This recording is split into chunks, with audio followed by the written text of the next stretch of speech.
Regresamos a 55 minutos. La doctora Carmen Emberi, quien les habla. Recibimos al doctor Robert Paulino Ramírez, que es virólogo, especialista en enfermedades tropicales e higiene, miembro titular de la Carrera Nacional de Investigación en Salud. Hablemos de los casos de dengue que alarman a la población. Doctor, buenas noches. Muy buenas noches. Estos hombres son terroristas, como decimos los ambientalistas. Y uno se queda frente a ellos como que hablen.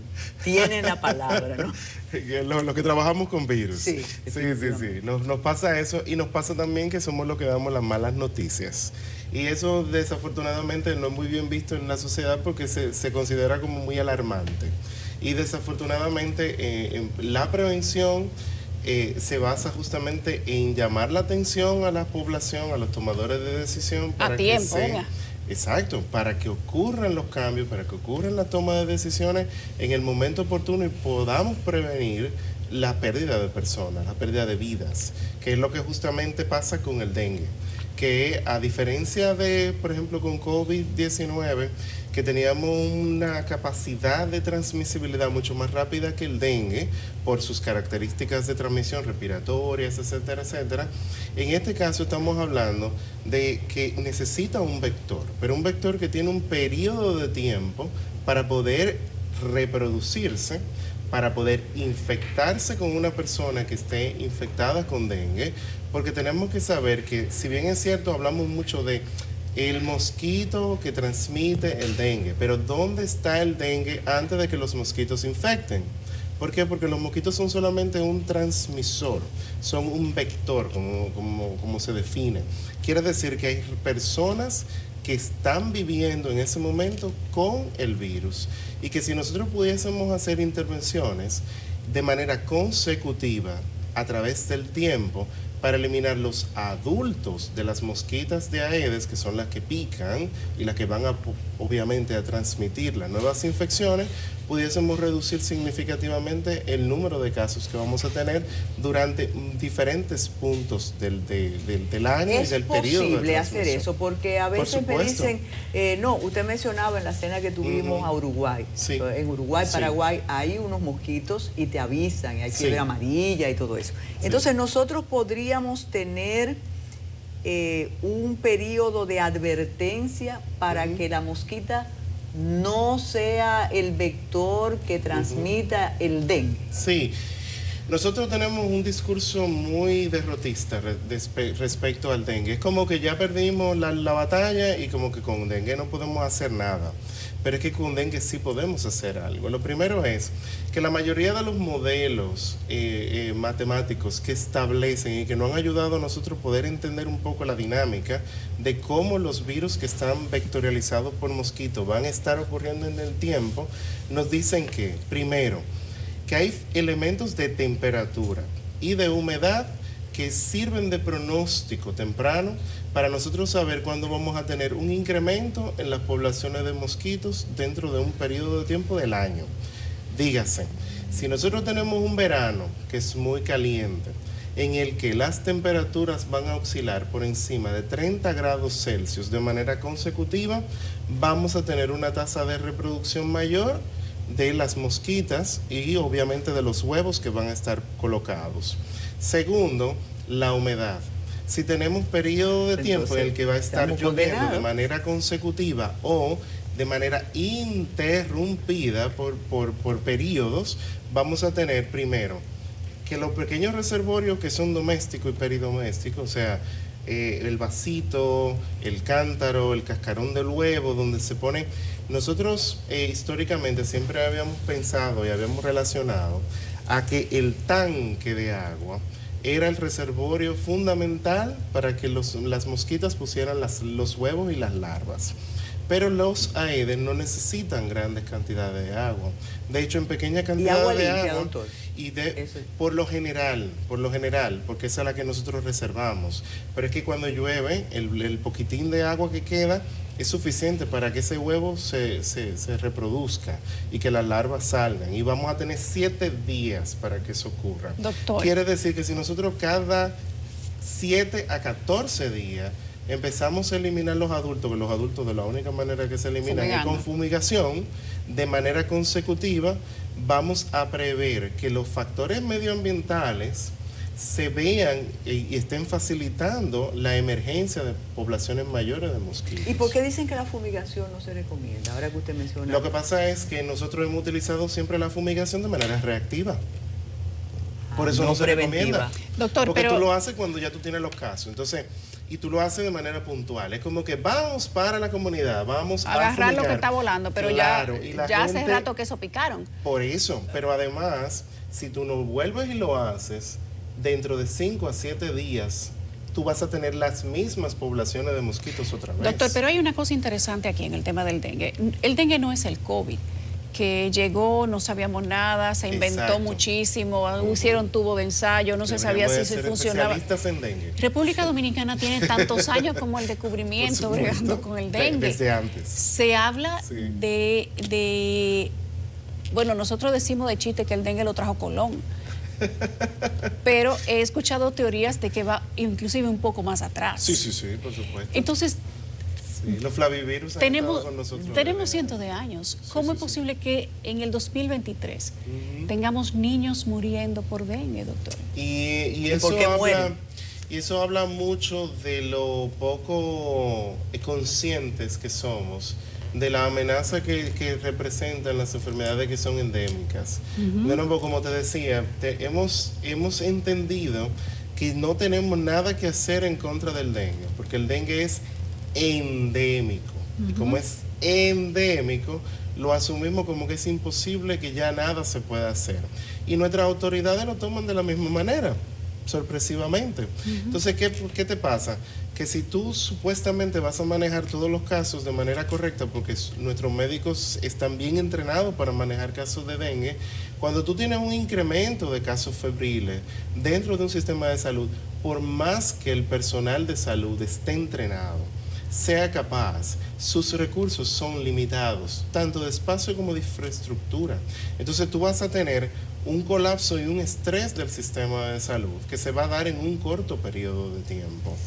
Y eso obviamente tiene una repercusión en, primero, el manejo, pero también en qué va a desencadenar eso, que es la mortalidad. ¿Y por qué? Bueno, pero espérese, ¿es verdad que el mosquito que transmite el dengue no pica de más? ¿O eso es realmente leyenda? No es leyenda, lo que pasa es que la hembra de los aedes aprovechan más las horas del día para hacer las picaduras, pero si no pueden hacerlo, en la noche lo van a hacer también. O sea, ellas insistirían. No, exacto. Y otra cosa. Son muy voraces, además.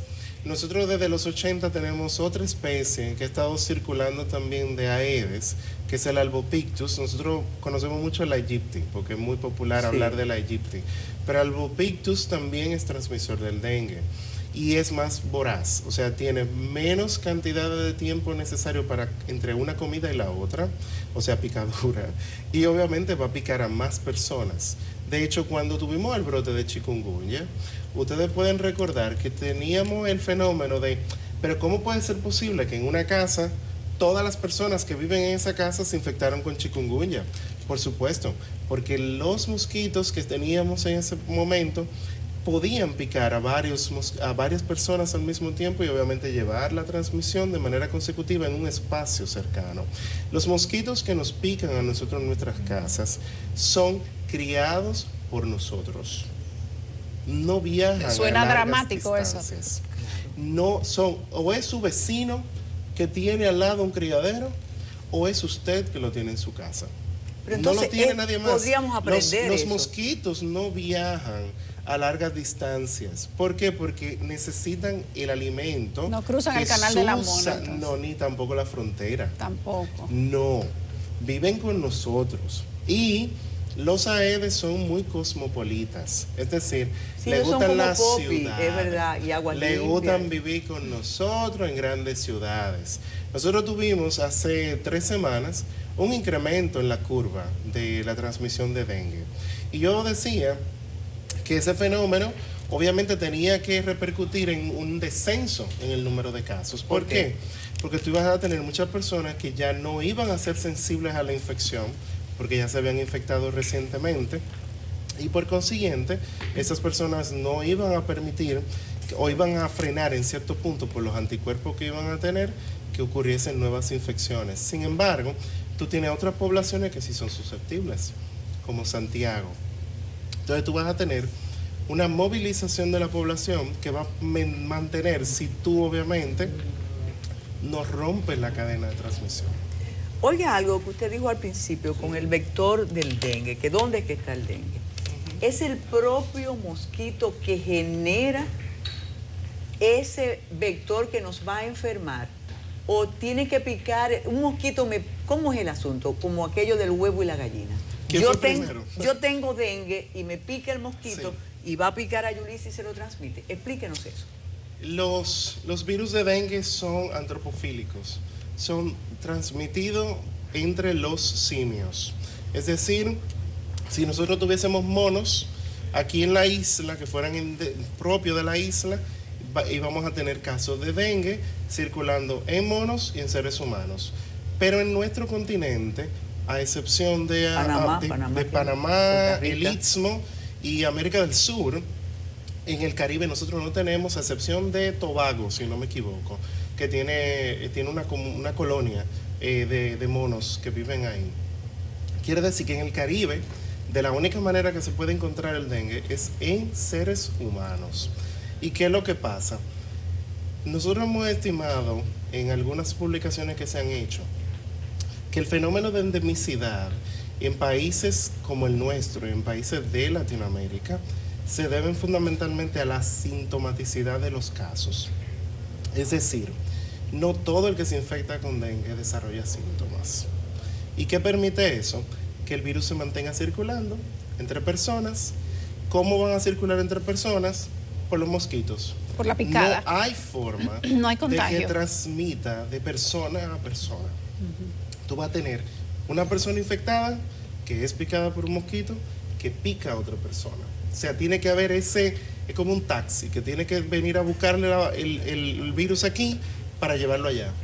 Y así sucesivamente. Y como nosotros somos entes sociales y como el mosquito se mantiene en comunidades citadinas, donde hay mucha población, pues por consiguiente tú vas a tener una circulación constante que se va a dar por muchísimos fenómenos. Doctor, pero ¿cómo es posible que esté muriendo tanta gente por dengue?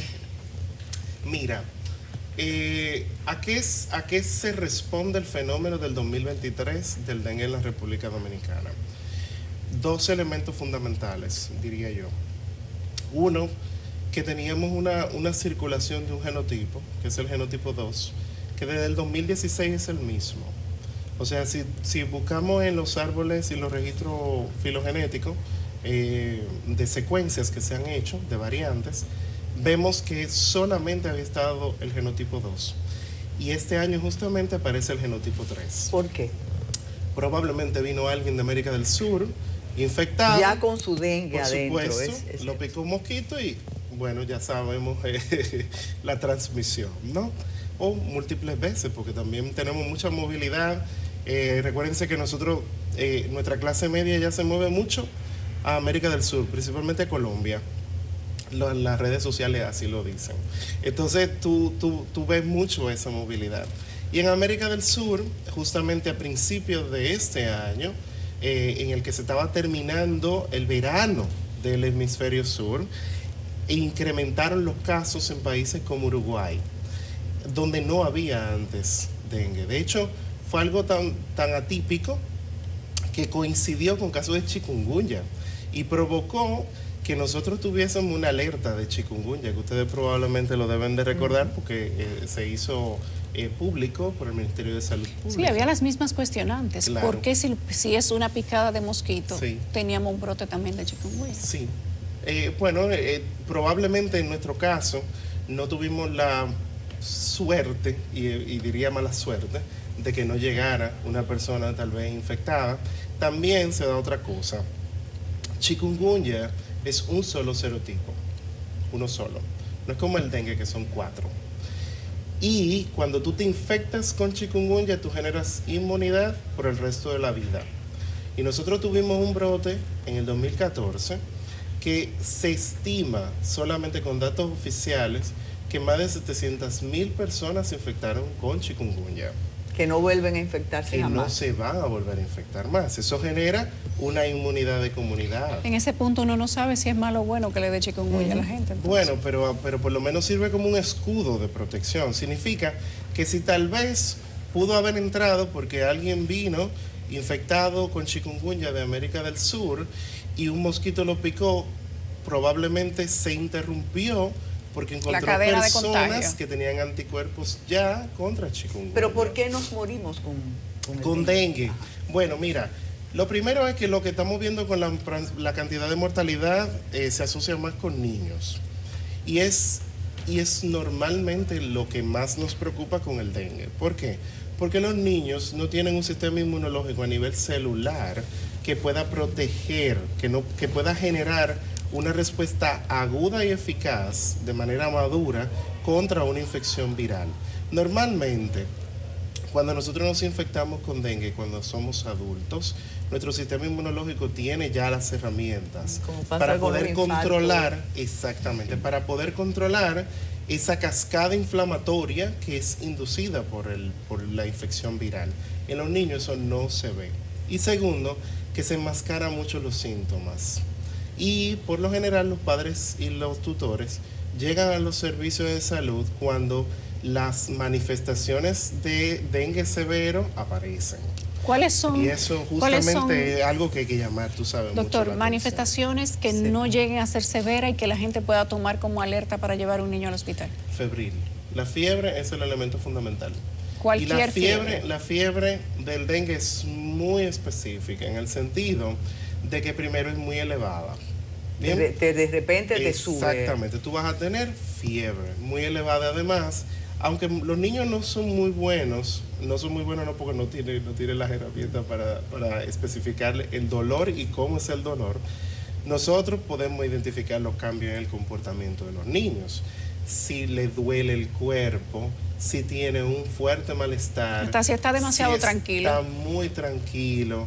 O si está le pone la mano o si está irritable también, son elementos que te dicen a ti, bueno, probablemente este niño tiene una infección viral.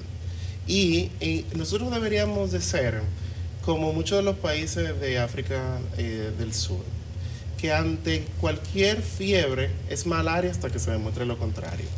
Terrible. Mire, yo siempre le digo a mi hermana y a mi familia, si tiene fiebre, dengue hasta que se demuestre lo contrario. ¿Puede ser posible controlarlo? ¿Ahora podríamos controlar este brote? Sí, no podemos decir que no. Lo primero es que tenemos que hacer movilización social. ¿Usted dudó? Lo que pasa es que cuando tú tienes un incremento de casos, tú tienes mucha carga viral comunitaria. La carga viral significa mucha cantidad de virus circulando. Y cuando tú tienes mucha cantidad de virus circulando en individuos, si tú no eliminas la cadena de transmisión de forma eficaz, tú vas a tener un continuo de transmisión que se te puede escapar de las manos, que es lo que justamente está ocurriendo ahora. Entonces, si no hacemos que se articule la comunicación entre los tomadores de decisión y los niveles básicos de la comunidad, las juntas de vecinos, los liderazgos locales, las alcaldías, no vamos a controlar el dengue. Muy bien. Y eso no puede ser responsabilidad del partido que nos está dirigiendo en este momento, sino de todas las autoridades comunitarias. Exactamente. Muy bien. De hecho, no debe ser ni debe de llevarse el liderazgo por el ministro de Salud Pública. Deben de dirigirlo los líderes locales. ¿Por qué? Porque es una intervención de campo. Montarse en una mochila y salir a caminar. ¿Y untar cloro o no? El untar cloro en la superficie que puedan mantener agua. Y echarle cloro al agua. Siempre ha sido una estrategia eficaz. Y ponerle cloro al agua. Y lo que ustedes recuerdan del cloro untado, por eso, tanque tapado. Yo diría que deberíamos de reinventar la campaña y volverla a usar, porque todos nosotros todavía lo recordamos. Claro. Significa que generó una impronta social, o sea, se nos marcó. Y se nos marcó a tal punto que como que entendemos el mensaje. Entonces, tenemos que utilizar mensajes que puedan llegar a la población. Que la gente lo recuerde. Lo entienda. Sí. Es como cuando le decíamos a la gente, yo siempre peleaba, tiene que ponerse la mascarilla. Sí, pero ¿cómo es que cómo es que te tienes que poner la mascarilla? Cuando hablábamos de COVID. Claro, deberíamos tenerla todavía. Mire, ¿y por qué lo de las plaquetas, además de la fiebre? ¿Por qué las plaquetas bajan tanto? Miren, en el proceso de multiplicación del virus, los virus necesitan una célula para multiplicarse obligatoriamente. Y el dengue utiliza las células precursoras que luego se convierten en plaquetas. Como el sistema inmunológico identifica que esa célula está infectada con un virus, ataca las células que son precursoras, que después en el futuro se van a convertir en plaquetas. ¿Y qué pasa? Que como lo ataca, empieza a matar las células que pudiesen producir esas plaquetas. Al disminuir y empezar a disminuir, que normalmente, y eso es importante que la gente lo entienda, cuando las fibras desaparecen, es el momento en el que más disminuyen los niveles de plaqueta. Y es el momento en el que usted tiene que coger al muchacho y llevárselo para el hospital. Llévelo desde que tenga el primer chin de fiebre, entonces. Sí, pero, para evitar. pero que no, porque en muchas ocasiones el jugo de guayaba, se me quita, y es hidratarlo, que el jugo de guayaba no sirve tampoco para nada. La hidratación es lo que funciona. Bueno, si usted le quiere decir que el jugo de guayaba es lo que funciona, bueno, pues qué bien. O sea, el jugo de guayaba hace lo mismo que una limonada. Exactamente, pero usted se puede beber la de limón, hidratar. se puede beber la de naranja, se puede beber agua, tan simple y es llanamente hidratarlo como correctamente. Es hidratarse de manera correcta. Bien, gracias doctor, qué gusto tenerlo. Gracias a ustedes. Aprendimos muchísimo y nos asustamos más también. Sí. Ahora estamos más preocupados. Sí. Gracias al doctor Robert Paulino, virólogo, especialista en enfermedades tropicales e higiene, miembro titular de la Carrera Nacional de Investigación de Salud.